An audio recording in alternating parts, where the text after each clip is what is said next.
Hi friends, എല്ലാവർക്കും one click P S C YouTube ചാനലിലേക്ക് സ്വാഗതം. 2024 LDCക്ക് വേണ്ടി തയ്യാറെടുക്കുന്ന ഉദ്യോഗാർത്ഥിയാണെങ്കിൽ നിങ്ങൾക്ക് ഏറ്റവും കൂടുതൽ ഇമ്പോർട്ടൻ്റ് ആയിട്ടുള്ള ഒരു ടോപ്പിക്കാണ് കറണ്ട് അഫയേഴ്സ് എന്ന് പറയുന്നത്. 20 മാർക്കിൽ 15 മാർക്കെങ്കിലും വാങ്ങുന്ന ഉദ്യോഗാർത്ഥിക്ക് മാത്രമാണ് നല്ലൊരു റാങ്കിലേക്ക് വരാനായിട്ട് സാധിക്കത്തുള്ളൂ. അപ്പോൾ അതിനുവേണ്ടി വൺ ക്ലിക്ക് പി എസ് സിയും അതേപോലെ തന്നെ one click P S C Telegram ചാനലും കൂടി നിങ്ങൾക്ക് വേണ്ടിയിട്ട് കറണ്ട് അഫയേഴ്സിൻ്റെ ഒരു സീരീസ് നമ്മൾ സ്റ്റാർട്ട് ചെയ്തിട്ടുണ്ട്. 2021 മുതൽ 24 വരെയുള്ള മൊത്തം കറണ്ട് അഫയേഴ്സും അതിൻ്റെ എക്സ്പ്ലനേഷനും ഇമ്പോർട്ടൻ്റ് PYക്കും ഇതിൻ്റെ അകത്ത് നമ്മൾ ഇൻക്ലൂഡ് ചെയ്തിട്ടുണ്ട്. സോഴ്സ് ആയിട്ട് നമ്മൾ ഇതിന് വേണ്ടിയിട്ട് ഉപയോഗിച്ചിരിക്കുന്നത് PSC ബുള്ളറ്റിൻ, കറണ്ട് അഫയേഴ്സ്, അതേപോലെ തന്നെ മാഗസിൻ, പിന്നെ news papers, websites, Kerala state literary മിഷൻ്റെ, അതേപോലെ തന്നെ ഗവൺമെൻറ് സൈറ്റ്സ്, ഇത്രയും കാര്യങ്ങളിൽ നിന്നുമാണ് നമ്മൾ ഈ ഒരു കറണ്ട് അഫയേഴ്സിന് വേണ്ടിയിട്ട് ക്ലാസ്സിലേക്ക് വേണ്ടി മെറ്റീരിയൽ നമ്മൾ സെലക്ട് ചെയ്തിരിക്കുന്നത്. ഇന്ന് നമ്മുടെ 12ാമത്തെ ക്ലാസ് ആണ്. അപ്പോൾ ഇതിക്ക് മുന്നേ നിങ്ങൾക്ക് ഏതെങ്കിലും ക്ലാസ്സുകൾ കാണണമെന്ന് താല്പര്യമുള്ളവരുണ്ടെങ്കിൽ ഉറപ്പായിട്ടും നിങ്ങൾക്ക് താഴെ ഡിസ്ക്രിപ്ഷൻ ബോക്സിൽ നോക്കിയാൽ മതി. നമുക്ക് ബാക്കിയുള്ള ക്ലാസ്സുകളുടെ ലിങ്ക് ഞാൻ അവിടെ പിൻ ചെയ്യാം. ഓക്കെ, ഇന്ന് നമ്മൾ പഠിക്കാൻ പോകുന്നത് 4 സംസ്ഥാനങ്ങളെ കുറിച്ചാണ്. കഴിഞ്ഞ ദിവസങ്ങളിൽ നമ്മൾ ഓരോ സംസ്ഥാനങ്ങൾ കംപ്ലീറ്റ് ചെയ്ത് പോരുമായിരുന്നു. അപ്പോൾ ഇന്ന് പഠിക്കാനായിട്ട് 4 സംസ്ഥാനങ്ങളാണ് പഠിക്കാനുള്ളത്. ഈ 4 സംസ്ഥാനങ്ങളുടെ ബേസിക് ആയിട്ടുള്ള കാര്യങ്ങളും കറണ്ട് അഫയേഴ്സും കൂടി ക്ലബ് ചെയ്തുകൊണ്ടാണ് നമ്മൾ പോകുന്നത്. അതുകൊണ്ട് തന്നെ നിങ്ങൾക്ക് മൊത്തത്തിൽ ഒരു ഐഡിയ ആ ഒരു സംസ്ഥാനവുമായി ബന്ധപ്പെട്ട് കിട്ടുന്നതുമായിരിക്കും. ഓക്കെ, അപ്പോൾ ജില്ലകൾ നമ്മൾ കംപ്ലീറ്റ് ചെയ്ത് അതിൻ്റെ റിവിഷൻ കംപ്ലീറ്റ് ആക്കിയതാണ്. അപ്പോൾ ഇന്ന് നമ്മൾ 4 സംസ്ഥാനങ്ങളാണ് നമ്മൾ പഠിക്കാനായിട്ട് പോകുന്നത്. മൊത്തമായിട്ട് എന്ത് ചെയ്യുക, ഇതൊന്ന് കാണാനായിട്ട് ശ്രമിക്കുക. നിങ്ങൾക്ക് ഇഷ്ടപ്പെടുവാണെങ്കിൽ ഉറപ്പായിട്ടും എന്ത് ചെയ്യുക, ലൈക്ക് അടിക്കുക. അതേപോലെ നിങ്ങളുടെ അഭിപ്രായം അത് എന്ത് തന്നെയാണെങ്കിലും താഴെ കമൻറ്റ് ബോക്സിൽ ഒന്ന് രേഖപ്പെടുത്തുക. ഇന്ന് ഫസ്റ്റ് നമ്മൾ പഠിക്കാൻ പോകുന്നത് ഉത്തർപ്രദേശിനെ കുറിച്ചാണ്. ഉത്തർപ്രദേശുമായി ബന്ധപ്പെട്ട് ഏറ്റവും ഇമ്പോർട്ടൻ്റ് ആയിട്ടുള്ള ബേസിക് ഫാക്റ്റ് നമുക്കൊന്ന് നോക്കാം. അതിനുശേഷം നേരെ എന്തിലേക്ക് പോകാം, നമ്മുടെ കറണ്ട് അഫയേഴ്സിലേക്ക് പോകാം. ഓക്കെ, ഉത്തർപ്രദേശ് സംസ്ഥാനം നിലവിൽ വന്നത് 1956 നവംബർ 1 നിലവിൽ വരുന്നത്. തലസ്ഥാനം നമുക്കറിയാം ലക്നൗ ആണ്. പ്രധാന ഭാഷ ഹിന്ദിയും ഉറുദുവുമാണ്. ഏകദേശം 75ഓളം ജില്ലകളും 31 രാജ്യസഭാ സീറ്റുകളും 80 ലോകസഭാ മണ്ഡലങ്ങൾ, 403 നിയോജക മണ്ഡലങ്ങളാണ് ഇവിടെ ഉള്ളത്. ഹൈക്കോടതി അലഹബാദ് ആണ്. ഒത്തിരി തവണ ചോദിച്ചേക്കുന്നതാണ്. പ്രധാന നൃത്തരൂപമാണെങ്കിൽ കഥക്കാണ്. പ്രധാന ആഘോഷം റാംലീല. പ്രധാന നദികളാണ് ഗംഗ, യമുന. പ്രധാന മൃഗമാണ് എന്തെന്ന് പറയുന്നത് ബാരസിംഗമാനാണ് പ്രധാന മൃഗം എന്ന് പറയുന്നത്. സംസ്ഥാന പക്ഷിയാണ് കൊക്ക്. സംസ്ഥാന പുഷ്പമാണ് പ്ലാശ്. സംസ്ഥാന വൃക്ഷമാണ് അശോകമരം. ഓക്കെ, യുണൈറ്റഡ് പ്രൊവിൻസസ് എന്നറിയപ്പെടുന്ന സംസ്ഥാനമാണ് ഉത്തർപ്രദേശ്. യുണൈറ്റഡ് പ്രൊവിൻസസ് നിലവിൽ വന്നത് 1937 ഏപ്രിൽ 1. യുണൈറ്റഡ് പ്രൊവിൻസസ് ഉത്തർപ്രദേശ് എന്ന പേര് ലഭിച്ചത് 1950 ഉത്തർപ്രദേശിലെ ചരിത്രാതീത പ്രദേശങ്ങൾ സാരനാഥ്, കുശിനഗരം, കനൌജ്, അയോധ്യ, മീററ്റ്, മധുര എന്നിവയാണ്. ഉത്തർപ്രദേശിലെ പ്രധാന കനാലുകളാണ് Betwa canal, Yamuna canal, upper lower canal, Agra canal എന്നിവയാണ്. Okay, Etawah lion safari park നിലവിൽ വന്ന ഇന്ത്യൻ സംസ്ഥാനം ചോദിച്ചിട്ടുണ്ട്. അത് ഏതാന്ന് ചോദിച്ചാൽ നമ്മുടെ ഉത്തർപ്രദേശാണ്. ഉത്തർപ്രദേശിനെ കുറിച്ച് പഠിക്കുമ്പോൾ നമുക്ക് ഏറ്റവും ഇമ്പോർട്ടൻ്റ് ആയിട്ടുള്ള മറ്റു കാര്യങ്ങൾ എന്ന് പറയുന്നത് ഏകദേശം നമുക്ക് അവിടെയുള്ള പട്ടണങ്ങളുണ്ട്. ലക്നൗ, വാരണസി, അതേപോലെ തന്നെ കാൺപൂർ, പിന്നെ അലഹബാദ്, അയോധ്യ, മധുര. ഇത്രയും പട്ടണങ്ങളാണ് ഉത്തർപ്രദേശിലെ മെയിൻ ആയിട്ട് പഠിക്കാനുള്ളത്. അതിൻ്റെ എല്ലാത്തിൻ്റെയും 1-2 പോയിന്റുകൾ ജസ്റ്റ് ഒന്ന് മെൻഷൻ ചെയ്ത് നമുക്ക് പോകാം. കാരണം ഏറ്റവും കൂടുതൽ ചോദിച്ച പോയിന്റ്സ് മാത്രം നമ്മളൊന്ന് നോക്കി പോവുകയാണ്. ലക്നൗ എന്ന് പറയുന്ന നഗരത്തെ കുറിച്ച് പറയുകയാണെങ്കിൽ കോൺസ്റ്റാന്റിനോപ്പിൾ ഓഫ് ഇന്ത്യ എന്നറിയപ്പെടുന്ന നഗരം ഏതാ ചോദിച്ചാൽ കോൺസ്റ്റാന്റിനോപ്പിൾ ഓഫ് ഇന്ത്യ എന്നറിയപ്പെടുന്ന നഗരം, സിറ്റി ഓഫ് നവാബ് എന്നറിയപ്പെടുന്ന നഗരം ഏതാ ചോദിച്ചാൽ അതും ലക്നൗ തന്നെയാണ്. ഏഷ്യയിലെ ആദ്യത്തെ DNA ബാങ്ക് സ്ഥാപിച്ചത് എവിടെയാണെന്ന് ചോദിച്ചാൽ ലക്നൌവിലാണ്. അതേപോലെ തന്നെ ആദ്യമായി STD സേവനം മുഖേന ബന്ധിപ്പിച്ച നഗരങ്ങളാണ് ലക്നൌവും കാൺപൂരും. ഇനി വാരാണസിനെ കുറിച്ച് പറയുകയാണെങ്കിൽ ഇന്ത്യയുടെ വിശുദ്ധ നഗരം എന്നറിയപ്പെടുന്ന നഗരം ഏതാന്ന് ചോദിച്ചാൽ വാരാണസി. ഇന്ത്യയുടെ ആത്മീയ തലസ്ഥാനം എന്നിങ്ങനെ അറിയപ്പെടുന്ന നഗരമാണ്. കാശി വിശ്വനാഥ ക്ഷേത്രം, രാംനഗർ കോട്ട എന്നിവ സ്ഥിതി ചെയ്യുന്ന നഗരം. വാരാണസിയിൽ സെൻട്രൽ ഹിന്ദു യൂണിവേഴ്സിറ്റി സ്ഥാപിച്ചത് മദൻ മോഹൻ മാളവ്യയാണ്. അതേപോലെ തന്നെ ഇന്ത്യയിലെ ആദ്യത്തെ ചരക്കു ഗ്രാമം എന്നറിയപ്പെടുന്നത് ഏതാന്ന് ചോദിച്ചു കഴിഞ്ഞാൽ അതും ഏത് തന്നെയാണ്, നമ്മുടെ വാരണസിയാണ്. കാൺപൂർ ആണെങ്കിൽ ഉത്തർപ്രദേശിലെ ഏറ്റവും വലിയ നഗരമാണ് കാൺപൂര്. ഉത്തർപ്രദേശിന്റെ സാമ്പത്തിക വ്യാവസായിക തലസ്ഥാനം എന്നറിയപ്പെടുന്നതാണ് കാൺപൂർ എന്ന് പറയുന്നത്. ഗ്രീൻ പാർക്ക് സ്റ്റേഡിയം സ്ഥിതി ചെയ്യുന്ന നഗരം. Manchester of north India, leather city of the world എന്നറിയപ്പെടുന്നതും കാൺപൂരാണ്. മോസ്റ്റ്ലി റിപ്പീറ്റഡ് ആണ് ഈ ഒരു ചോദ്യം എന്ന് പറയുന്നത്. എന്ത്, മാഞ്ചസ്റ്റർ ഓഫ് നോർത്ത് ഇന്ത്യയും leather city of the world എന്നീ വിശേഷണങ്ങൾ. അലഹബാദിനെ കുറിച്ച് നമ്മൾ പറയുകയാണെങ്കിൽ ഉത്തർപ്രദേശിന്റെ നീതിന്യായ തലസ്ഥാനമാണ് അലഹബാദ്. അലഹബാദിന്റെ പുതിയ പേരെന്താന്ന് ഒത്തിരി തവണ PSC ചോദിച്ചു മടുത്തതാണ്. പ്രയാഗ് രാജ് ഇമ്പോർട്ടന്റ് ആണ്, വേണമെങ്കിൽ ഇപ്പോഴും ഓർത്തു വെച്ചോ, കാരണം 1 മാർക്ക് കിട്ടാവുന്നതാണ്. അലഹബാദിന്റെ പുതിയ പേരാണ് പ്രയാഗ് രാജ്. ത്രിവേണി സംഗമം നടക്കുന്ന സ്ഥലമാണ് അലഹബാദ്. ഇനി അയോധ്യയാണെങ്കിൽ യുദ്ധമരുത് എന്ന പേരിനർത്ഥമുള്ള ഇന്ത്യൻ നഗരമാണ് അയോധ്യ. ശ്രീരാമൻ ജനിച്ചു എന്ന് കരുതപ്പെടുന്ന സ്ഥലമാണ് അയോധ്യ. മധുരയാണെങ്കിലോ ഇന്ത്യയിലെ ആദ്യ plastic to diesel conversion plant. Okay, അപ്പോൾ plastic to diesel conversion plant നിലവിൽ വന്ന നഗരമാണ് മധുര. ഇന്ത്യയിലെ ആദ്യത്തെ എലഫന്റ് മെമ്മോറിയൽ നിലവിൽ വന്ന നഗരവും മധുരയാണ്. ഇന്ത്യയിൽ ആദ്യമായി ആനകൾക്ക് വേണ്ടിയുള്ള ആശുപത്രി നിലവിൽ വന്ന നഗരം എവിടെയാണെന്ന് ചോദിച്ചു കഴിഞ്ഞാൽ അത് ഉത്തർപ്രദേശാണ്. ആനകൾക്ക് വേണ്ടി ഇന്ത്യയിൽ ആദ്യമായിട്ട് സ്പെഷ്യലൈസ്ഡ് ഹൈഡ്രോതെറാപ്പി ട്രീറ്റ്മെന്റ് സംവിധാനം നിലവിൽ വന്നതും എവിടെയാണെന്ന് ചോദിച്ചു കഴിഞ്ഞാൽ മധുരയിലാണ്. ഇത്രയാണ് നമുക്ക് ഉത്തർപ്രദേശുമായി ബന്ധപ്പെട്ട് ഏറ്റവും ഇമ്പോർട്ടൻ്റ് ആയിട്ട് പഠിക്കേണ്ട അടിസ്ഥാന വസ്തുതകൾ എന്ന് പറയുന്നത്. നമുക്കിനി കറണ്ട് അഫയേഴ്സിലേക്ക് പോകാം. പൊതുഗതാഗതത്തിൽ റോപ്പ് വേ സംവിധാനം ഉപയോഗിക്കുന്ന ഇന്ത്യയിലെ നഗരമാണ് വാരാണസി എന്ന് പറയുന്നത്. ഇമ്പോർട്ടൻ്റ് ആണ്. അപ്പോൾ പൊതുഗതാഗതത്തിൽ റോപ്പ് വേ സംവിധാനം ഏർപ്പെടുത്തുന്ന ഇന്ത്യയിലെ നഗരമാണ് വാരാണസി. ലോകത്തിലെ 3ാമത്തെ നഗരം എന്നറിയപ്പെടുന്നതും ഏത് തന്നെയാ? വാരാണസി തന്നെയാണ് ഇങ്ങനെ റോപ്പ് വേ സംവിധാനം ഏർപ്പെടുത്തുന്നത്. ഇന്ത്യയിലെ ആദ്യത്തെ വേദിക് പാർക്ക് നിലവിൽ വന്നത് എവിടെയാണെന്ന് ചോദിച്ചു കഴിഞ്ഞാൽ ഇന്ത്യയിലെ ആദ്യത്തെ വേദിക് പാർക്ക് നിലവിൽ വന്നത് എവിടെയാണെന്ന് ചോദിച്ചു കഴിഞ്ഞാൽ അത് ഉത്തർപ്രദേശിലാണ്. ഇന്ത്യയിലെ ആദ്യത്തെ വേദിക് പാർക്ക് നിലവിൽ വന്നത് ഉത്തർപ്രദേശ്. അടുത്തത് കേന്ദ്ര ജലശക്തിയാണ്. കേന്ദ്ര ജലശക്തി മന്ത്രാലയത്തിന്റെ 2023 റിപ്പോർട്ട് പ്രകാരം രാജ്യത്തിൽ ഏറ്റവും കൂടുതൽ ചെറുകിട ജലസേചന പദ്ധതികളുള്ള സംസ്ഥാനം ഏതാന്ന് ചോദിച്ചാൽ, അപ്പോൾ കേന്ദ്ര ജലശക്തി മന്ത്രാലയത്തിന്റെ 2023 റിപ്പോർട്ട് പ്രകാരം രാജ്യത്തിൽ ഏറ്റവും കൂടുതൽ ചെറുകിട ജലസേചന പദ്ധതികളുള്ള സംസ്ഥാനം ഏതാണെന്ന് ചോദിച്ചാൽ അത് ഉത്തർപ്രദേശാണ്. 2ാം സ്ഥാനം നിൽക്കുന്നത് ഏതാന്ന് ചോദിച്ചാൽ അത് മഹാരാഷ്ട്രയാണ്, ചോദിക്കാം. ഇനി 3ാം സ്ഥാനത്ത് ഏതാന്ന് ചോദിച്ചാൽ അത് മധ്യപ്രദേശാണ്. ഓക്കെ, അപ്പോൾ എന്താണ്? കേന്ദ്ര ജലശക്തി മന്ത്രാലയത്തിന്റെ 2023 റിപ്പോർട്ട് പ്രകാരം രാജ്യത്തിൽ ഏറ്റവും കൂടുതൽ ചെറുകിട ജലസേചന പദ്ധതികളുള്ള സംസ്ഥാനമാണ് ഉത്തർപ്രദേശ്. അത് 2ാം സ്ഥാനം മഹാരാഷ്ട്രയാണ്, 3ാം സ്ഥാനം മധ്യപ്രദേശ്. ഇനി ഇന്ത്യയിൽ ആദ്യമായി motto G P bike raise മത്സരങ്ങൾക്ക് വേദിയാകുന്ന നഗരം ഏതാന്ന് ചോദിച്ചാൽ അത് നോയിഡയാണ്. ഓക്കെ, അപ്പോൾ ഇന്ത്യയിൽ ആദ്യമായി മോട്ടോ GP ബൈക്ക് റേസ് മത്സരങ്ങൾക്ക് വേദിയായ നഗരമാണ് നോയിഡ. അടുത്തത് ഇന്ത്യൻ ഇൻസ്റ്റിറ്റ്യൂട്ട് ഓഫ് ഹെറിറ്റേജ് സ്ഥാപിതമാകുന്ന നഗരം അത് നോയിഡയാണ്. ഓക്കെ, അപ്പൊ നോയിഡയുമായി ബന്ധപ്പെട്ട് നമ്മൾ കുറെ കാര്യങ്ങൾ പഠിച്ചു. ഇന്ത്യൻ ഇൻസ്റ്റിറ്റ്യൂട്ട് ഓഫ് ഹെറിറ്റേജ് സ്ഥാപിതമാകുന്ന നഗരവും ഏത് തന്നെയാണ്? നോയിഡയാണ്. ഇന്ത്യയിൽ ആദ്യമായി മോട്ടോ GP ബൈക്ക് റേസ് മത്സരങ്ങൾക്ക് വേദിയായ നഗരം നോയിഡയാണ്. അതേപോലെ തന്നെ നമ്മൾ പറഞ്ഞു എന്ത്? ഇന്ത്യയിലെ ആദ്യത്തെ വേദിക് പാർക്ക് നിലവിൽ വരുന്നത് എവിടെയാണെന്ന് ചോദിച്ചാൽ നോയിഡ, ഉത്തർപ്രദേശാണ്.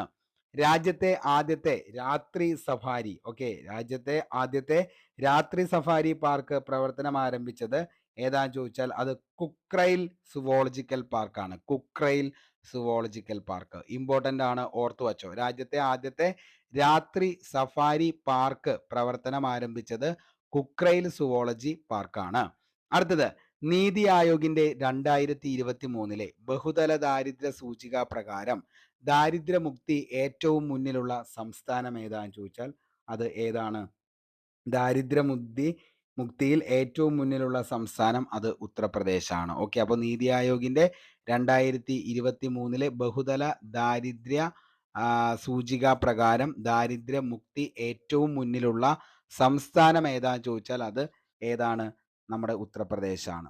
യാത്രക്കാർക്ക് ഉയർന്ന ഗുണനിലവാരത്തിലുള്ള ഭക്ഷണം നൽകുന്നതിനുള്ള ഫുഡ് സേഫ്റ്റി അതോറിറ്റി ഓഫ് ഇന്ത്യയുടെ ഈറ്റ് റൈറ്റ് സ്റ്റേഷൻ സർട്ടിഫിക്കേഷൻ ലഭിച്ച റെയിൽവേ സ്റ്റേഷനാണ് വാരാണസി കണ്ടോൺമെന്റ്. ഓക്കെ, അപ്പോൾ യാത്രക്കാർക്ക് ഉയർന്ന ഗുണനിലവാരത്തിലുള്ള ഭക്ഷണം നൽകുന്നതിനുള്ള ഫുഡ് സേഫ്റ്റി അതോറിറ്റി ഓഫ് ഇന്ത്യയുടെ ഈറ്റ് റൈറ്റ് സ്റ്റേഷൻ സർട്ടിഫിക്കേഷൻ ലഭിച്ച റെയിൽവേ സ്റ്റേഷനാണ് വാരാണസി കണ്ടോൺമെന്റ് സ്റ്റേഷൻ. 2023 ഫെബ്രുവരിയിൽ ഗ്ലോബൽ ഇൻവെസ്റ്റർ ഉച്ചകോടി നടന്ന നഗരം ഏതാന്ന് ചോദിച്ചാൽ ഉച്ചകോടി ഇൻവെസ്റ്റർ ഉച്ചകോടി നടന്ന നഗരമാണ് ലക്നൗ. അപ്പോൾ 2023 ഫെബ്രുവരിയിൽ ഗ്ലോബൽ ഇൻവെസ്റ്റർ ഉച്ചകോടി നടന്ന നഗരം ഏതാന്ന് ചോദിച്ചാൽ മക്കളെ ഏതാണ്? അത് നമ്മുടെ ലക്നൗ ആണ്. ഷാങ്ഹായ് കോർപ്പറേഷൻ ഓർഗനൈസേഷൻ രാജ്യങ്ങളിലെ ടൂറിസം മന്ത്രിമാരുടെ കോൺഫറൻസ് 2023 നടന്ന നഗരമാണ് വാരാണസി. ഓക്കെ, അപ്പോൾ എന്താണ്? നമുക്കറിയാം, അതായത് ഷാങ്ഹായ് കോർപ്പറേഷൻ ഓർഗനൈസേഷൻ രാജ്യങ്ങളിലെ ടൂറിസം മന്ത്രിമാരുടെ കോൺഫറൻസ് 2023 നടന്ന നഗരമാണ് വാരാണസി. ലോകത്തിലെ ഏറ്റവും വലിയ ധാന്യ കേന്ദ്രമാണ് സർവേദ് മഹാമന്ദിർ വാരാണസി. ഓക്കെ, അപ്പൊ ലോകത്തിലെ ഏറ്റവും വലിയ ധ്യാന കേന്ദ്രം ഏതാന്ന് ചോദിച്ചാൽ അതാണ് ഏത്? സർവേദ് മഹാമന്ദിർ. അതെവിടെയാണ്? വാരാണസിയിലാണ് ലോകത്തിലെ ഏറ്റവും വലിയ ധ്യാന കേന്ദ്രം സ്ഥിതി ചെയ്യുന്നത്, വാരാണസി. അപ്പോൾ അതെവിടെയാണ്? മഹാമന്ദിർ എന്ന് പറയുന്ന സ്ഥലത്താണ്. നമുക്കറിയാം എന്താണ്? ഇന്ത്യയുടെ വിശുദ്ധ നഗരവും ഇന്ത്യയുടെ ആത്മീയ തലസ്ഥാനം എന്നൊക്കെ അറിയപ്പെടുന്നത് ഏതാ? വാരാണസിയാണ്. അപ്പൊ അവിടെയാണ് ഇന്ത്യയിലെ ഇന്ത്യയിലെ തന്നെ ഏറ്റവും വലിയ ധ്യാന കേന്ദ്രം സ്ഥിതി ചെയ്യുന്നത് സർവേദ് മഹാമന്ദിറാണ്. അതെവിടെയാന്ന് ചോദിച്ചാൽ എവിടെയാ മക്കളെ? വാരാണസിയാണ്. ഇന്ത്യയിലെ ആദ്യത്തെ ബോർഡ് ടാക്സി സർവീസ് ആരംഭിക്കുന്ന സംസ്ഥാനം. ഇന്ത്യയിലെ ആദ്യത്തെ ബോർഡ് ടാക്സി ബോർഡ് ടാക്സി ആരംഭിക്കുന്ന സംസ്ഥാനം ചോദിച്ചാൽ അത് ഉത്തർപ്രദേശാണ്. ഓക്കെ, ഇനി ജയിലുകൾക്ക് സുധാർ ഗ്രഹം. ഓക്കെ, അപ്പോൾ ജയിലുകൾക്ക് സുധാർ ഗ്രഹ് അല്ലെങ്കിൽ ഗ്രഹം എന്ന് പറയാം, എന്തായാലും കുഴപ്പമില്ല, ഗൃഹം എന്നാണ് ഉദ്ദേശിക്കുന്നത്. ഓക്കെ, അപ്പോൾ ജയിലുകൾക്ക് സുധാർ ഗൃഹ് അല്ലെങ്കിൽ സുധാർ ഗൃഹം എന്ന പേര് നൽകാൻ തീരുമാനിച്ച സംസ്ഥാനമാണ് എന്തെന്ന് പറയുന്നത്? നമ്മുടെ ഉത്തർപ്രദേശ്. ഓക്കെ, അപ്പോൾ ജയിലുകൾക്ക് സുധാർ ഗൃഹം അല്ലെങ്കിൽ സുധാർ ഗൃഹ് എന്ന പേര് നൽകാൻ തീരുമാനിച്ച സംസ്ഥാനം ഉത്തർപ്രദേശ്. 2019, 2020 റിപ്പോർട്ട് പ്രകാരം ആരോഗ്യ മേഖലയ്ക്ക് വേണ്ടി ഏറ്റവും കൂടുതൽ തുക ചെലവാക്കിയ സംസ്ഥാനമാണ് ഉത്തർപ്രദേശ്. അപ്പോൾ 2029 അതേപോലെ തന്നെ 2020 കണക്കുകൾ പ്രകാരം ആരോഗ്യ മേഖലയിൽ ഏറ്റവും കൂടുതൽ തുക ചെലവാക്കിയ സംസ്ഥാനമാണ് ഉത്തർപ്രദേശ്. ഓക്കെ, അപ്പൊ 2019-20 റിപ്പോർട്ട് പ്രകാരം ആരോഗ്യ മേഖലയ്ക്ക് എന്താണ് വേണ്ടി ഏറ്റവും കൂടുതൽ തുക ചെലവാക്കിയ സംസ്ഥാനമാണ് ഉത്തർപ്രദേശ്.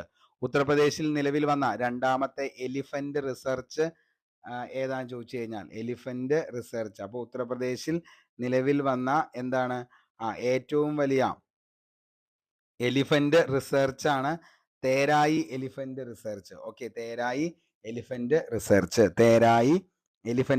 റിസർച്ച് ആണ് ഉത്തർപ്രദേശിൽ നിലവിൽ വന്ന രണ്ടാമത്തെ എലിഫന്റ് റിസർച്ച് എന്ന് പറയുന്നത് പറയുന്നത് എലിഫന്റ് റിസർച്ച്. വേണമെങ്കിൽ ചോദിക്കാം, ഇമ്പോർട്ടൻ്റ് ആണ് കേട്ടോ. അപ്പോൾ എന്താണ് ഉത്തർപ്രദേശിൽ നിലവിൽ വന്ന രണ്ടാമത്തെ എലിഫന്റ് റിസർച്ച് എലിഫന്റ് റിസർച്ച് ആണ്. അടുത്തത്, ഇന്ത്യയിലെ ഏറ്റവും വലിയ IT ഹബ്ബ് സ്ഥാപിതമാകുന്നത് ലക്നൗ UP-യിലാണ്. ഓക്കെ, അപ്പോൾ ഇന്ത്യയിലെ ഏറ്റവും വലിയ IT ഹബ്ബ് നിലവിൽ വരുന്നത് അല്ലെങ്കിൽ സ്ഥാപിതമാകുന്നത് എവിടെയാണെന്ന് ചോദിച്ചു കഴിഞ്ഞാൽ അത് UP-യിലാണ്. ഓക്കെ, ഇന്ത്യയിലെ ഏറ്റവും വലിയ IT ഹബ്ബ് സ്ഥാപിതമാകുന്നത് എവിടെയാ? ലക്നൗ UP ആണ്. അപ്പോൾ ഇത്രയും കാര്യങ്ങളാണ് ഉത്തർപ്രദേശുമായി ബന്ധപ്പെട്ട് നമുക്ക് പഠിക്കാനുള്ളൂ. ഞാൻ പറഞ്ഞ കാര്യം ഒന്ന് ഓടിച്ചു പറയാം. പൊതുഗതാഗതത്തിന് റോപ്പ് വേ സംവിധാനം ഉപയോഗിക്കുന്ന ഇന്ത്യയിലെ നഗരമാണ് വാരാണസി. ലോകത്തിലെ 3ാമത്തെ നഗരവും ഇന്ത്യയിലെ ആദ്യത്തെ വേദി പാർക്ക് നിലവിൽ വന്നത് നോയിഡയാണ്. അതേപോലെ തന്നെ കേന്ദ്ര ജലശക്തി മന്ത്രാലയത്തിന്റെ 2023 റിപ്പോർട്ട് പ്രകാരം രാജ്യത്തിൽ ഏറ്റവും കൂടുതൽ ചെറുകിട ജലസേചന പദ്ധതികളുള്ള സംസ്ഥാനമാണ് ഉത്തർപ്രദേശ്. 2ാം സ്ഥാനം മഹാരാഷ്ട്ര, 3ാം സ്ഥാനം മധ്യപ്രദേശ്. ഇന്ത്യയിൽ ആദ്യമായി MotoGP ബൈക്ക് റേസ് മത്സരങ്ങൾക്ക് വേദിയായ നഗരം ഏതാന്ന് ചോദിച്ചാൽ അത് നോയിഡയാണ്. ഇന്ത്യൻ ഇൻസ്റ്റിറ്റ്യൂട്ട് ഓഫ് ഹെറിറ്റേജ് സ്ഥാപിതമാകുന്ന നഗരമാണ് നോയിഡ. രാജ്യത്തെ ആദ്യത്തെ രാത്രി സഫാരി പാർക്ക് പ്രവർത്തനം ആരംഭിച്ചത് കുക്രയിലാണ്. Zoological park. നീതി ആയോഗിന്റെ 2023 ബഹുതല ദാരിദ്ര്യ സൂചിക പ്രകാരം ദാരിദ്ര്യമുക്തി ഏറ്റവും മുന്നിലുള്ള സംസ്ഥാനം ഏതാന്ന് ചോദിച്ചാൽ അത് ഉത്തർപ്രദേശാണ്. അതേപോലെ 2023 ഫെബ്രുവരിയിൽ ഗ്ലോബൽ ഇൻവെസ്റ്റർ ഉച്ചകോടി നടന്ന നഗരമാണ് ലക്നൗ എന്ന് പറയുന്നത്. ഇന്ത്യയിലെ ആദ്യത്തെ ബോട്ട് ടാക്സി സർവീസ് ആരംഭിക്കുന്നത് സംസ്ഥാനം ഉത്തർപ്രദേശ്. ജയിലുകൾക്ക് സുധാർ ഗൃഹ് എന്ന പേര് നൽകാൻ തീരുമാനിച്ച സംസ്ഥാനം. അതേപോലെ തന്നെ ഉത്തർപ്രദേശിൽ നിലവിൽ വന്ന രണ്ടാമത്തെ എലിഫന്റ് റിസർച്ച് തേരായി എലിഫന്റ് റിസർച്ച് ആണ്. ഇന്ത്യയിലെ ഏറ്റവും വലിയ IT ഹബ്ബ് സ്ഥാപിതമാകുന്നത് എവിടെയാണെന്ന് ചോദിച്ചാൽ, ഇന്ത്യയിലെ ഏറ്റവും വലിയ IT ഹബ്ബ്, ചിലപ്പോൾ ചോദിക്കാം IT ഹബ്ബ് എവിടെയാണെന്ന് ചോദിച്ചു കഴിഞ്ഞാൽ, IT ഹബ്ബ് സ്ഥാപിതമാകുന്നത് എവിടെയാണ്? അത് ലക്നൗ ആണ്. ഉത്തർപ്രദേശിലെ ലക്നൗ എന്ന് പറയുന്ന സ്ഥലത്താണ് ഏറ്റവും വലിയ IT ഹബ്ബ് സ്ഥാപിതമാകുന്നത്. ഓക്കെ, അപ്പോൾ അത്രയും കാര്യങ്ങളാണ് നമുക്ക് അതിൻ്റെ അകത്ത് പഠിക്കാനുള്ളൂ. എല്ലാവർക്കും വളരെ വ്യക്തമായി മനസ്സിലായി എന്ന് കരുതുന്നു. അടുത്ത് നമുക്ക് പഠിക്കാൻ പോകേണ്ടത് ബീഹാറിനെ കുറിച്ചാണ്. അപ്പോൾ ബീഹാറുമായി ബന്ധപ്പെട്ട് നമുക്ക് ബേസിക് ഫാക്ട് ഏതൊക്കെയാണെന്നുള്ളത് നോക്കാം. അതിനുശേഷം നമുക്ക് എന്ത് ചെയ്യാം, നേരെ ബീഹാറുമായി ബന്ധപ്പെട്ട് വളരെ കുറച്ച് കറണ്ട് അഫയേഴ്സ് ഉള്ളൂ. അത്രയും പഠിച്ചു കഴിഞ്ഞാൽ തന്നെ ബീഹാറുമായിട്ട് ബന്ധപ്പെട്ട എല്ലാ കറണ്ട് അഫയേഴ്സും നമുക്ക് ഓക്കെ ആവും. ഞാൻ എന്തിനാണ് ഈ ബേസിക് ഫാക്ട് പറയുന്നത് എന്ന് ചോദിച്ചു കഴിഞ്ഞാൽ, ഇപ്പം നമ്മളിപ്പോൾ ഏതൊരു സ്റ്റേറ്റോ അല്ലെങ്കിൽ ഒരു ഡിസ്ട്രിക്റ്റോ ഇരുന്ന് പഠിക്കുമ്പോൾ അതിൻ്റെ അകത്ത് നമുക്ക് അറിയാവുന്ന കുറച്ച് കാര്യങ്ങൾ കൂടി പഠിച്ചതിന് ശേഷം അതിലേക്ക് ഇരുന്ന് പഠിച്ചു കഴിയുമ്പോൾ നമുക്കത് മൊത്തമായിട്ട് നമ്മുടെ ഉള്ളിലേക്ക് അത് കയറുന്നതായിരിക്കും. ഓക്കെ, അപ്പോൾ ഇതുവരെയും നമ്മുടെ ചാനൽ സബ്സ്ക്രൈബ് ചെയ്യാത്തവരാണ് കണ്ടുകൊണ്ടിരിക്കുന്നതെങ്കിൽ ഒന്ന് സബ്സ്ക്രൈബ് ചെയ്യുക. അതേപോലെ തന്നെ എന്ത് ചെയ്യുക, നിങ്ങൾക്ക് ഈ വീഡിയോ ഇഷ്ടപ്പെട്ടെങ്കിൽ ഉറപ്പായിട്ടും എന്ത് ചെയ്യുക, ലൈക്ക് അടിക്കുക. അപ്പോൾ നമുക്ക് ബീഹാറിലേക്ക് പോകാം. ബീഹാർ സംസ്ഥാനം രൂപീകൃതമായത് 1956 നവംബർ 1. പ്രധാന ഭാഷകൾ നമ്മൾ നോക്കിക്കഴിഞ്ഞാൽ ഹിന്ദി, മൈഥിലി, മഗധിയാണ്. ജില്ലകൾ ഏകദേശം 38, രാജ്യസഭാ സീറ്റ് 16, ലോക്സഭാ സീറ്റ് 40, നിയോജക മണ്ഡലങ്ങൾ 243, ഹൈക്കോടതി പാറ്റ്നയാണ്. പ്രധാന നൃത്തരൂപങ്ങളാണ് ബിദസിയ, അതേപോലെ തന്നെ ജദ്ജിൻ. ഓക്കെ, അപ്പൊ ജദ്ജിൻ ബിദസിയാണ് പ്രധാന നൃത്തരൂപം. പ്രധാന ആഘോഷമാണെങ്കിൽ ഏതൊക്കെയാണെന്ന് ചോദിച്ചാൽ വസന്ത പഞ്ചമി, രാംനവമി, ജാനകി നവമി, ചിത്രഗുപ്ത പൂജ എന്നിവയാണ്. പ്രധാന നദികളാണ് കോസി, ഗംഗ, ഗണ്ഡകി. സംസ്ഥാന മൃഗം കാള, സംസ്ഥാന പക്ഷി അങ്ങാടിക്കുരുവി. അതേപോലെ സംസ്ഥാന പുഷ്പമാണ് കച്ച്നാർ. അതേപോലെ സംസ്ഥാന വൃക്ഷം അരയാലാണ്. നമ്മൾ ബീഹാർ എടുത്ത് നോക്കുകയാണെങ്കിൽ അശോകന്റെ ശിലാശാസ്ത്രങ്ങളുടെ അവശിഷ്ടങ്ങൾ കണ്ടെടുത്ത ബീഹാറിലെ പ്രദേശമാണ് ചമ്പാരൻ, വൈശാലി. പുരാതന കാലത്ത് വൈശാലി ഭരിച്ചിരുന്ന രാജവംശമാണ് ലിച്ചാവി വംശം. ബീഹാർ ഒഡീഷ നാട്ടുരാജ്യത്തിലെ അവസാനത്തെ ഗവർണറാണ് സർ ജെയിംസ് ഡേവിഡ് സിഫ്റ്റൺ എന്ന് പറയുന്നത്. ബീഹാർ സംസ്ഥാനത്ത് നിന്നും ഒഡീഷയെ വിഭജിച്ചത് 1936 ഏപ്രിൽ 1. ബുദ്ധമത വിഹാരത്തിനുള്ള പാലി ഭാഷയിലെ വാക്കിൽ നിന്ന് പേര് ലഭിച്ച സംസ്ഥാനമാണ് ബീഹാർ എന്ന് പറയുന്നത്. അപ്പോൾ ബുദ്ധമത കേന്ദ്രത്തിനുള്ള പാലി ഭാഷയിലെ വാക്കിൽ നിന്നാണ് ഈ പേര് ലഭിച്ചത്, ബീഹാർ. പ്രധാനപ്പെട്ട നഗരങ്ങൾ നോക്കിക്കഴിഞ്ഞാൽ പാറ്റ്ന, രാജ്ഗീർ, അതേപോലെ തന്നെ എന്താണ്, ഇതൊക്കെയാണ് ഏറ്റവും പ്രധാനപ്പെട്ട നഗരങ്ങൾ എന്ന് പറയുന്നത്. പാറ്റ്ന ആദ്യകാലത്ത് പാടലിപുത്രം, അതേപോലെ തന്നെ എന്താണ്, കുസുമപുരം, പുരുഷപുരം എന്നിങ്ങനെ അറിയപ്പെട്ടിരുന്ന സ്ഥലം. അതേപോലെ ഏഷ്യയിലെ ആദ്യത്തെ dolphin research centre, national dolphin research centre നിലവിൽ വന്ന നഗരം. സിഖുകാരുടെ അവസാന ഗുരുവായ ഗുരു ഗോവിന്ദ് സിംഗ് ജനിച്ച സ്ഥലം. പാറ്റ്നയിലെ വൃത്താകൃതിയിലുള്ള ധാന്യക്കലവറ ഗോൾക്കർ എന്ന പേരിലാണ് അറിയപ്പെടുന്നത്. തുടർച്ചയായി ജനവാസമുള്ള ഇന്ത്യയിലെ ഏറ്റവും പുരാതനമായ പട്ടണം ഗാന്ധി മൈതാൻ സ്ഥിതി ചെയ്യുന്ന സ്ഥലം എവിടെയാണെന്ന് ചോദിച്ചാൽ അത് പാറ്റ്നയാണ്. രാജ്ഗീർ ഇന്ത്യയിലെ ഏറ്റവും ഉയരം കൂടിയ രണ്ടാമത്തെ ബുദ്ധപ്രതിമ നിർമ്മിക്കപ്പെട്ട സ്ഥലമാണ്. ഏകദേശം 70 അടി ഉയരമുള്ള പ്രതിമയാണ്. രാജ്ഗീറിലെ പ്രസിദ്ധമായ ജൈന ക്ഷേത്രമാണ് ശ്രീ ദിഗംബർ ജൈൻ സിദ്ധി ക്ഷേത്രം എന്ന് പറയുന്നത്. ഇന്ത്യയിലെ ആദ്യമായി OBC സെൻസസ് ആരംഭിച്ച സംസ്ഥാനം ബീഹാറാണ്. ഇന്ത്യയിൽ OBC സെൻസസ് ആരംഭിക്കുന്ന രണ്ടാമത്തെ സംസ്ഥാനം എന്നറിയപ്പെടുന്നത് അത് ഒഡീഷയാണ്. നമുക്കറിയാം ബീഹാറിന്റെ ദുഃഖം എന്നറിയപ്പെടുന്ന നദി ഏതാന്ന് ചോദിച്ചു കഴിഞ്ഞാൽ അത് കോസി നദിയാണ്. ബീഹാറിലെ പ്രധാന ജലവൈദ്യുത പദ്ധതി കോസി ജലവൈദ്യുത പദ്ധതി. കോസി നദി പദ്ധതിയുമായി സഹകരിച്ച രാജ്യം നേപ്പാളാണ്. മുണ്ടേശ്വരി ദേവി ക്ഷേത്രം ഇപ്പോഴും നിലവിലുള്ള ലോകത്തിലെ ഏറ്റവും പഴക്കം ചെന്ന ഹിന്ദു ക്ഷേത്രങ്ങളിൽ ഒന്നായ മുണ്ടേശ്വരി ദേവി ക്ഷേത്രം സ്ഥിതി ചെയ്യുന്ന സംസ്ഥാനം ബീഹാറാണ്. മുണ്ടേശ്വരി ദേവി ക്ഷേത്രത്തിലെ ആരാധനാമൂർത്തികളാണ് ശിവനും അതേപോലെ തന്നെ ശക്തിയും. ഓക്കെ, അപ്പോൾ ഇത്രയും കാര്യങ്ങളാണ് ബീഹാറുമായി ബന്ധപ്പെട്ട് നമുക്ക് ബേസിക് ഫാക്ട് എന്നുള്ള ലെവലിൽ പഠിക്കാനായിട്ടുള്ളൂ. ഇനി നമുക്ക് നേരെ ബീഹാറിന്റെ കറണ്ട് അഫയേഴ്സിലേക്ക് പോകാം. സ്വതന്ത്ര ഇന്ത്യയിൽ ആദ്യമായി ജാതി സർവേ കണക്ക്. ഓക്കെ, അപ്പോൾ സ്വതന്ത്ര ഇന്ത്യയിൽ ആദ്യമായി എന്താണ് ജാതി സർവേ കണക്ക് പ്രസിദ്ധീകരിച്ച സംസ്ഥാനം. അപ്പോ സ്വതന്ത്ര ഇന്ത്യയിൽ ആദ്യമായി ജാതി സർവേ കണക്ക് പ്രസിദ്ധീകരിച്ച സംസ്ഥാനമാണ് Bihar. Wild life trust of India, Bihar government എന്നിവരുമായി എന്താണ് ഖരീൽ എന്നാണ് പറയുന്നത്, ഖരീൽ.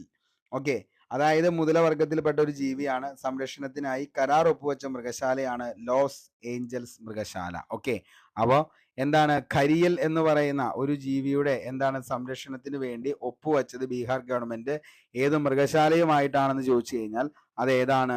ലോസ് ഏഞ്ചൽസ് മൃഗശാല. സർക്കാർ ജോലികളിലും അതേപോലെ തന്നെ വിദ്യാഭ്യാസ മേഖലയിലും പിന്നോക്ക വിഭാഗങ്ങൾക്കുള്ള സംവരണം 65%. ഒരു എക്സാമിന് ചോദിച്ച ചോദ്യമാണ് കേട്ടോ. അതായത് സർക്കാർ ജോലികളിലും വിദ്യാഭ്യാസ മേഖലയിലും പിന്നോക്ക വിഭാഗങ്ങൾക്കുള്ള സംവരണം 65% ഉയർത്തിയ സംസ്ഥാനം ഏതാണ് എന്ന് ചോദിച്ചു കഴിഞ്ഞാൽ 65% ഉയർത്തിയ സംസ്ഥാനം ഏതാണെന്ന് ചോദിച്ചാൽ അത് ബീഹാറാണ്. അപ്പോൾ വളരെ കുറച്ച് കാര്യങ്ങളാണ് ബീഹാറുമായി ബന്ധപ്പെട്ട് പഠിക്കാനുള്ളൂ. നമ്മളിത് ഏറ്റവും അവസാനം ഒരു മാരത്തോൺ എന്ന ലെവലിൽ ഇതൊക്കെ നമ്മൾ കറണ്ട് അഫയേഴ്സ് എന്താണ് ലൈവായിട്ട് തന്നെ എക്സാമിനനുബന്ധിച്ച് നമ്മൾ ചെയ്യുന്നതായിരിക്കും. അപ്പോൾ അതുകൊണ്ട് നിങ്ങൾ അത് ആലോചിച്ച് ഒരിക്കലും പേടിക്കൊന്നും വേണ്ട, നമ്മൾ സെറ്റായിട്ട് തന്നെയായിരിക്കും പഠിച്ചു പോകുന്നത്. ഓക്കെ, അപ്പോൾ എന്ത് ചെയ്യുക, പഠിച്ച കാര്യങ്ങൾ വീണ്ടും എന്ത് ചെയ്യുക, റിവിഷൻ ചെയ്ത് സെറ്റാക്കി തന്നെ മുന്നോട്ടേക്ക് പോകാനായിട്ട് ശ്രമിക്കുക. ഉറപ്പായിട്ട് നിങ്ങൾക്ക് എന്ത് ചെയ്യാൻ പറ്റും, നല്ലൊരു റാങ്കിലേക്ക് വരാനായിട്ട് ഉറപ്പായിട്ടും പറ്റുന്നതായിരിക്കും. അപ്പൊ സ്വതന്ത്ര ഇന്ത്യയിൽ ആദ്യമായി ജാതി സർവേ കണക്ക് പ്രസിദ്ധീകരിച്ച സംസ്ഥാനം ചോദിച്ചു കഴിഞ്ഞാൽ ഏതാണ്? അത് ബീഹാറാണ്. അതേപോലെ തന്നെ wild trust of India, okay, wild trust of India Bihar government എന്നിവരുമായി ഖരിയൽ എന്ന് പറയുന്ന ആ ഒരു ജീവി സംരക്ഷണത്തിനായി കരാറിൽ ഒപ്പുവെച്ചു. അത് ഏത് മൃഗശാലയുമായിട്ടാണ് എന്ന് ചോദിച്ചു കഴിഞ്ഞാൽ ഏത് മൃഗശാലയുമായിട്ടാണ് ഒപ്പുവെച്ചതെന്ന് ചോദിച്ചു കഴിഞ്ഞാൽ അത് ഏതാണ്? അത് ലോസ് ഏഞ്ചൽസ് ആണ്. അതേപോലെ തന്നെ സർക്കാർ ജോലികളിലും വിദ്യാഭ്യാസ മേഖലയിലും പിന്നോക്ക വിഭാഗങ്ങൾക്കുള്ള സംവരണം 65% ഉയർത്തിയ സംസ്ഥാനമാണ് ബീഹാർ. ഓക്കെ, ഇനി നമുക്ക് നേരെ ഛത്തീസ്ഗഡിലേക്ക് പോവാം. ഛത്തീസ്ഗഡിന്റെ ബേസിക് ഫാക്ട് എന്ന് പറയുന്നത്, ഛത്തീസ്ഗഡ് എന്നാണ് രൂപീകൃതമായെന്ന് ചോദിച്ചു കഴിഞ്ഞാൽ 2000 നവംബർ 1-നാണ്. ജില്ലകൾ 27, രാജ്യസഭാ സീറ്റ് 5, ലോക്സഭാ സീറ്റ് 11, നിയോജക മണ്ഡലം 90. തലസ്ഥാനം നയാ റായ്പൂർ, അടൽ നഗർ എന്ന് പുനർനാമകരണം ചെയ്തു ഇപ്പോൾ. അതേപോലെ തന്നെ ഹൈക്കോടതി എന്നറിയപ്പെടുന്നത് ബിലാസ്പൂരാണ്. പ്രധാന ഭാഷ ഹിന്ദിയാണ്. പ്രധാന നൃത്തരൂപം റാവത്ത് നാച്ച. പ്രധാന ആഘോഷം ഗൊഞ്ച ഹരേലി. പ്രധാന നദികളാണ് മഹാനദി, ഇന്ദ്രാവതി, ശബരി. സംസ്ഥാന മൃഗം കാട്ടുപോത്ത്. സംസ്ഥാന പക്ഷി ഹിൽ മൈന. അതേപോലെ സംസ്ഥാന വൃക്ഷമാണെങ്കിൽ സാലാണ്. ഇന്ത്യയുടെ 26ാമത്തെ സംസ്ഥാനം ഏതാണ് എന്ന് ചോദിച്ചു കഴിഞ്ഞാൽ അത് ഏതാണ്? അത് നമ്മുടെ ഛത്തീസ്ഗഡ് ആണ്. അങ്ങനെയാണെങ്കിൽ ഇന്ത്യയുടെ 25ാമത്തെ സംസ്ഥാനം ഏതാന്നുള്ളത് അതിന്റെ ഉത്തരം താഴെ കമന്റ് ബോക്സിൽ ഒന്ന് രേഖപ്പെടുത്താനായിട്ട് ശ്രമിക്കുക. ഓക്കെ, അപ്പൊ ഇന്ത്യയുടെ 25ാമത്തെ സംസ്ഥാനം ഏതാണെന്നുള്ളതാണ് ഇന്നത്തെ ചോദ്യം എന്ന് പറയുന്നത്. അപ്പൊ അത് ഉത്തരം എന്താന്നുള്ളത് താഴെ കമന്റ് ബോക്സിൽ ഒന്ന് രേഖപ്പെടുത്തുക. ഛത്തീസ്ഗഡിന്റെ ആദ്യ മുഖ്യമന്ത്രിയാണ് അജിത് ജോഗി. ഇന്ത്യയിലെ സിവിൽ സർവീസുകാരനായ IAS ആദ്യ മുഖ്യമന്ത്രിയാണ് അജിത് ജോഗി എന്ന് പറയുന്നത്. ഛത്തീസ്ഗഡിന്റെ സാംസ്കാരിക തലസ്ഥാനം റായ്ഗഡ് ആണ്. എന്നാൽ ഛത്തീസ്ഗഡിന്റെ തലസ്ഥാനമായ റായ്പൂരിന്റെ പുതിയ പേരെന്താണെന്ന് ചോദിച്ചാൽ അടൽ നഗർ ആണ്. വാജ്പേയിയോടുള്ള ബഹുമാനാർത്ഥമാണ് എന്ത് ചെയ്തത്? ഈ പറയുന്ന റായ്പൂർ എന്ന് പറയുന്ന നയാ റായ്പൂർ എന്ന് പറയുന്ന അതിന്റെ പേര് എന്തിലേക്ക് മാറ്റിയത്? അടൽ നഗർ എന്ന പേരിലേക്ക് മാറ്റിയത്. പ്രധാനപ്പെട്ട സിറ്റി നഗരം ഏതാണെന്ന് ചോദിച്ചു കഴിഞ്ഞാൽ റായ്പൂരും അതേപോലെ തന്നെ ദണ്ഡിയവാഡയുമാണ്. ഇനി റായ്പൂർ എന്താണ് പ്രത്യേകത? സ്വാമി വിവേകാനന്ദ സരോവർ തടാകം സ്ഥിതി ചെയ്യുന്ന സ്ഥലം. ഇന്ത്യയിലെ ആദ്യ വാണിജ്യ തർക്ക പരിഹാര കേന്ദ്രവും വാണിജ്യ കോടതിയും നിലവിൽ വന്നത് എവിടെയാണെന്ന് ചോദിച്ചാൽ റായ്പൂരാണ്. അതേപോലെ തന്നെ 2016 പ്രധാനമന്ത്രി നരേന്ദ്രമോദി പണ്ഡിറ്റ് ദീൻദയാൽ ഉപാധ്യായയുടെ പ്രതിമ അനാച്ഛാദനം ചെയ്തു. അതേപോലെ തന്നെ ദണ്ഡേവാഡ എന്ന് പറയുന്ന സ്ഥലം ഏറ്റവും കുറവ് സാക്ഷരതയുള്ള ഛത്തീസ്ഗഡിലെ ജില്ലയാണ് ദണ്ഡേവാഡ. ഇന്ത്യയിൽ ആദ്യമായി ട്രൈബൽ എന്റർപ്രണർഷിപ്പ് സമ്മിറ്റ് നടപ്പിലാക്കിയ ജില്ല. 2010 76 പേരുടെ മരണത്തിന് കാരണമായ നക്സൽ ആക്രമണം നടന്ന സ്ഥലം ഏതാന്ന് ചോദിച്ചു കഴിഞ്ഞാൽ അതും ഏത് തന്നെയാണ്? ദണ്ഡേവാഡ. അപ്പൊ നമുക്ക് ഛത്തീസ്ഗഡുമായി ബന്ധപ്പെട്ട കറണ്ട് അഫയേഴ്സിലേക്കാണ് ഇനി നമുക്ക് പോകേണ്ടത്. 2023 മാധ്യമ പ്രവർത്തക സംരക്ഷണ ബില്ല്. ഓക്കെ, അപ്പോൾ 2023 മാധ്യമ പ്രവർത്തക സംരക്ഷണ ബില്ല് പാസാക്കിയ സംസ്ഥാനം ഏതാന്ന് ചോദിച്ചാൽ അത് ഛത്തീസ്ഗഡ് ആണ്. അതേപോലെ സംസ്ഥാനത്ത് വൃക്ഷത്തൈകൾ നടുന്നതിന് സാമ്പത്തിക സഹായം നൽകാനുള്ള മുഖ്യമന്ത്രി വൃക്ഷ സമ്പാദ യോജന ആരംഭിച്ച സംസ്ഥാനമാണ് ഛത്തീസ്ഗഡ്. ഓക്കെ, അപ്പോൾ എന്താണ്? സംസ്ഥാനത്ത് വൃക്ഷത്തൈകൾ നടുന്നതിന് സാമ്പത്തിക സഹായം നൽകുന്നതിനുള്ള മുഖ്യമന്ത്രി വൃക്ഷ സമ്പാദ യോജന, ഓക്കെ, വൃക്ഷ സമ്പാദന യോജന ആരംഭിച്ച സംസ്ഥാനമാണ് ഛത്തീസ്ഗഡ്. അതേപോലെ തന്നെ എന്താണ്? ഇന്ത്യയിൽ ആദ്യമായി വനഭൂമികൾക്ക് സർട്ടിഫിക്കറ്റ് നൽകാൻ തീരുമാനിച്ച സംസ്ഥാനം. ഇന്ത്യയിൽ ആദ്യമായി വനഭൂമികൾക്ക് സർട്ടിഫിക്കറ്റ് നൽകാൻ തീരുമാനിച്ച സംസ്ഥാനം. സ്ത്രീകളുടെ അവകാശ ബോധവൽക്കരണത്തിനായി ഛത്തീസ്ഗഡിൽ ആരംഭിച്ച പദ്ധതിയാണ് മഹത്ത് ആരി ന്യായ് രാത് എന്ന് പറയുന്ന പദ്ധതി. ഓക്കെ, അപ്പോൾ എന്താണ് സ്ത്രീകളുടെ അവകാശ ബോധവൽക്കരണത്തിനായി ഛത്തീസ്ഗഡിൽ ആരംഭിച്ച പദ്ധതിയാണ് മഹത്താരി ന്യായ് രഥ്. മഹത്തായി ന്യായ് രഥ്. അപ്പോൾ മഹത്താരി ന്യായ് രഥ് എന്ന് പറയുന്ന പദ്ധതി ഏത് സംസ്ഥാനവുമായി ബന്ധപ്പെട്ടിരിക്കുന്നു എന്ന് ചോദിച്ചു കഴിഞ്ഞാൽ അത് ഏതാണ്? ഛത്തീസ്ഗഡ് ആണ്. ഇനി എന്താണ്? സ്ത്രീകളുടെ അവകാശം ബോധവൽക്കരണത്തിനായി ഛത്തീസ്ഗഡിൽ ആരംഭിച്ച പദ്ധതിയാണ് എന്തെന്ന് പറയുന്നത് മഹത്താരി ന്യായ് രഥ്. ഇമ്പോർട്ടൻ്റ് ആണ്, കാരണം സ്ത്രീകളുമായിട്ടൊക്കെ ബന്ധപ്പെട്ടുള്ള പദ്ധതിയാണെങ്കിൽ ഉറപ്പായിട്ടും എന്ത് ചെയ്യണം? നമ്മളത് പഠിച്ചു വച്ചേക്കുക. കാരണം PSC ഇടയ്ക്കെങ്ങാനും കയറി അടിയാം. അപ്പോൾ അങ്ങനെ വന്നു കഴിഞ്ഞാൽ നമ്മൾ എന്ത് ചെയ്യരുത്? ഒരിക്കലും തെറ്റിപ്പോകരുത്. അപ്പോൾ ഇത്രയും കാര്യങ്ങളാണ് ഏതുമായി ബന്ധപ്പെട്ട് നമുക്ക് പഠിക്കാനുള്ളൂ? ഛത്തീസ്ഗഡുമായിട്ട് പഠിക്കാനുള്ളൂ. അതായത് 2023 എന്താണ്? മാധ്യമ പ്രവർത്തക സംരക്ഷണ ബില്ല് പാസാക്കിയ സംസ്ഥാനമാണ് ഏതെന്ന് പറയുന്നത് നമ്മുടെ ഛത്തീസ്ഗഡ്. അതേപോലെ തന്നെ സംസ്ഥാനത്ത് എന്താണ്? വൃക്ഷത്തൈകൾ. സംസ്ഥാനത്ത് വൃക്ഷത്തൈകൾ. ഓക്കെ, അപ്പോൾ സംസ്ഥാനത്ത് എന്താണ്? വൃക്ഷത്തൈകൾ നടുന്നതിന് സാമ്പത്തിക സഹായം നൽകാനുള്ള എന്താണ്? മുഖ്യമന്ത്രി വൃക്ഷ സമ്പാദ് യോജന എന്ന ഒരു സംഭവം ആരംഭിച്ചത് എവിടെയാണെന്ന് ചോദിച്ചാൽ ഛത്തീസ്ഗഡാണ്. അതേപോലെ തന്നെ എന്താണ്? ഇന്ത്യയിൽ ആദ്യമായി വനഭൂമികൾക്ക് സർട്ടിഫിക്കറ്റ് നൽകാൻ തീരുമാനിച്ചത് ഏത് സംസ്ഥാന? ഛത്തീസ്ഗഡാണ്. അതേപോലെ തന്നെ സ്ത്രീകളുടെ അവകാശ ബോധവൽക്കരണത്തിനായി ഛത്തീസ്ഗഡിൽ ആരംഭിച്ച പദ്ധതി ഏതാണെന്ന് ചോദിച്ചാൽ ആ പദ്ധതിക്ക് പറയുന്ന പേരാണ് എന്തെന്ന് പറയുന്നത്? മഹത്താരി ന്യായ് രഥ്. മഹത്താരി ന്യായ് രഥ് എന്ന് പറയുന്നത്. ഓക്കെ, ഇനി നമുക്ക് അടുത്ത് പഠിക്കാൻ പോകേണ്ടത് പഞ്ചാബാണ്. അപ്പൊ പഞ്ചാബ് കൂടി പഠിച്ചു കഴിഞ്ഞാൽ ഇന്നത്തെ ഈ ഒരു 4 സംസ്ഥാനവുമായി ബന്ധപ്പെട്ട ചോദ്യങ്ങൾ ഇവിടെ കംപ്ലീറ്റ് ആവുകയാണ്. അപ്പോൾ നമുക്ക് പഞ്ചാബുമായി ബന്ധപ്പെട്ട ഏറ്റവും ഇമ്പോർട്ടൻ്റ് ആയിട്ടുള്ള ബേസിക് ഫാക്ട് ഏതൊക്കെയാണെന്നുള്ളത് നോക്കാം.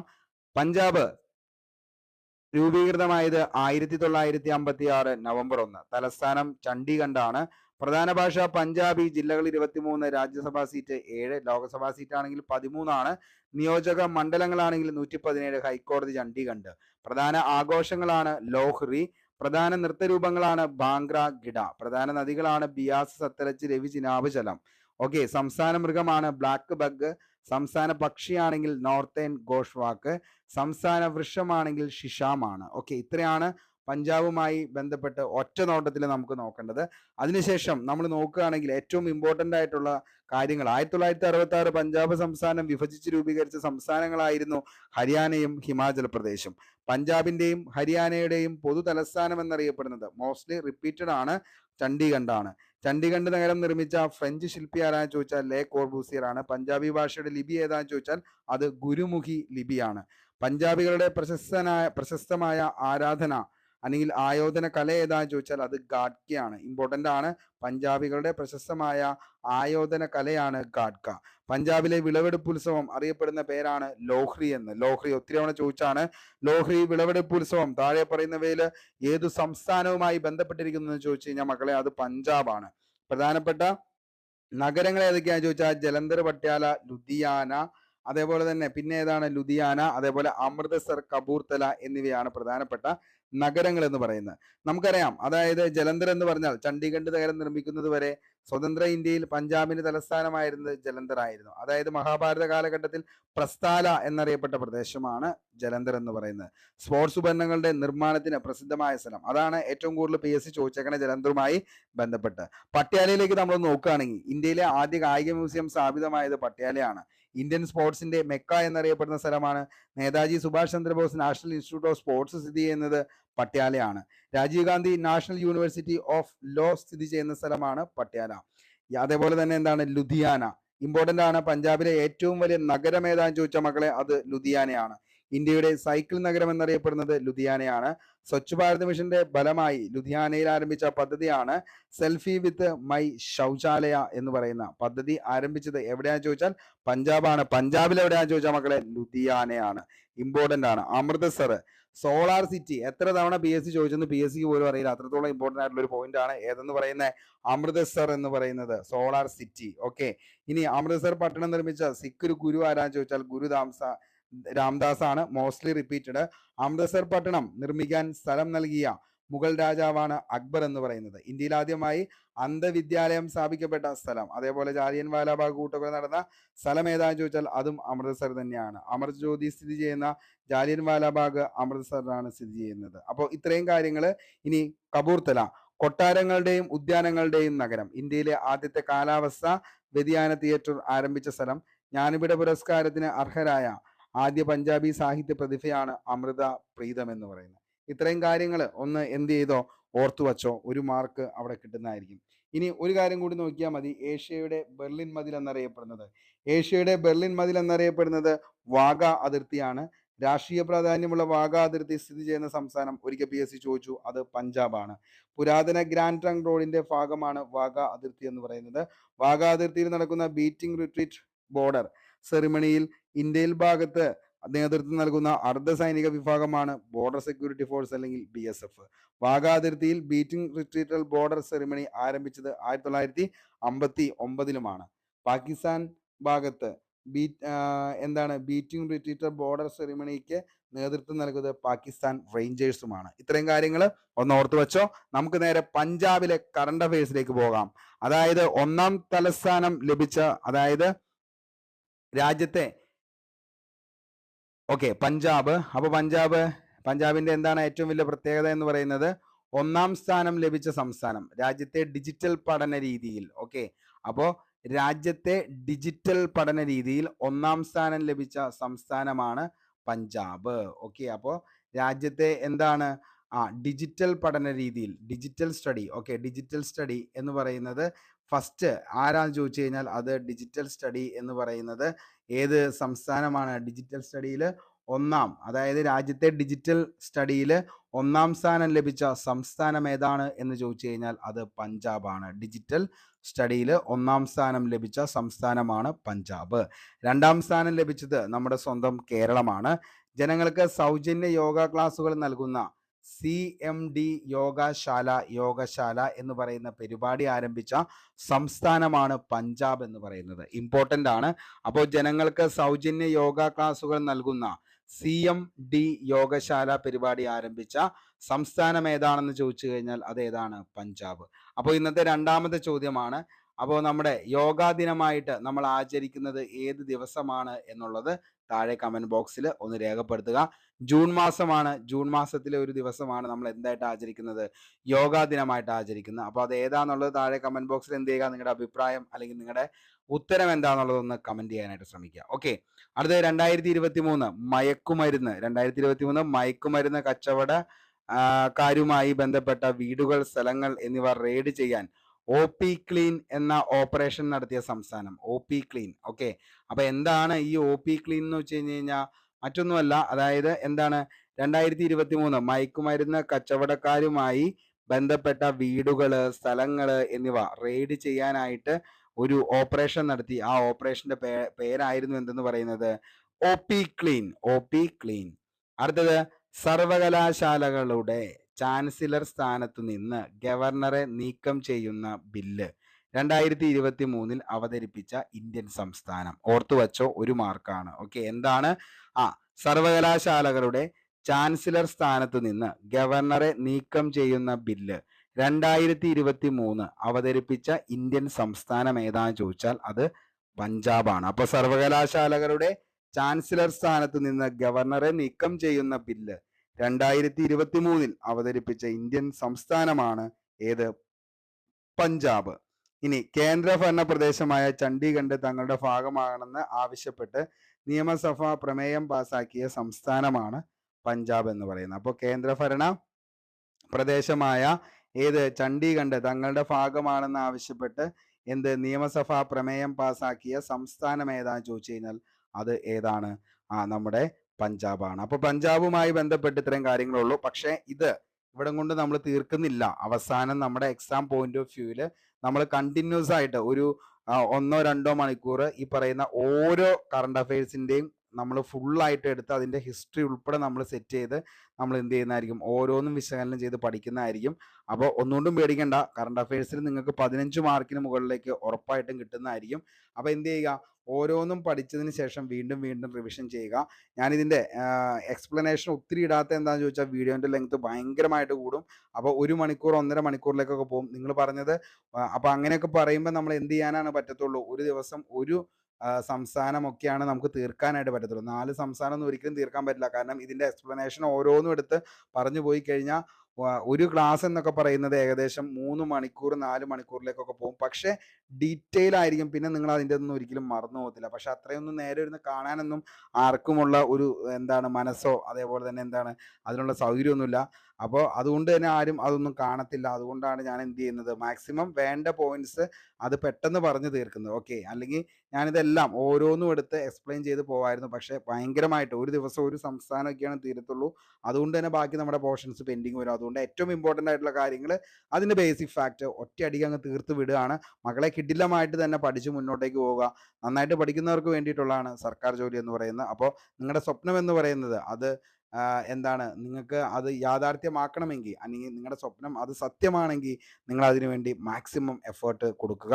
അതിനനുസരിച്ച് എന്ത് ചെയ്യുക, നിങ്ങളോടൊപ്പം തന്നെ എന്തിനും കൂട്ടിനും ഞാനുണ്ടാകും. ഉറപ്പായിട്ടും എല്ലാവരും ഹാപ്പി ആയിട്ട് തന്നെ നല്ല മൂഡിൽ തന്നെ ഇരുന്ന് പഠിക്കാനായിട്ട് ശ്രമിക്കുക. പല പല പ്രശ്നങ്ങൾ നമ്മുടെ മുന്നിലേക്ക് വരും. അതൊക്കെ ആലോചിച്ച് വെറുതെ ഡെസ്പായിട്ടൊന്നും പ്രത്യേകിച്ച് ഒരു കാര്യം നിങ്ങൾക്ക് കിട്ടാനില്ല.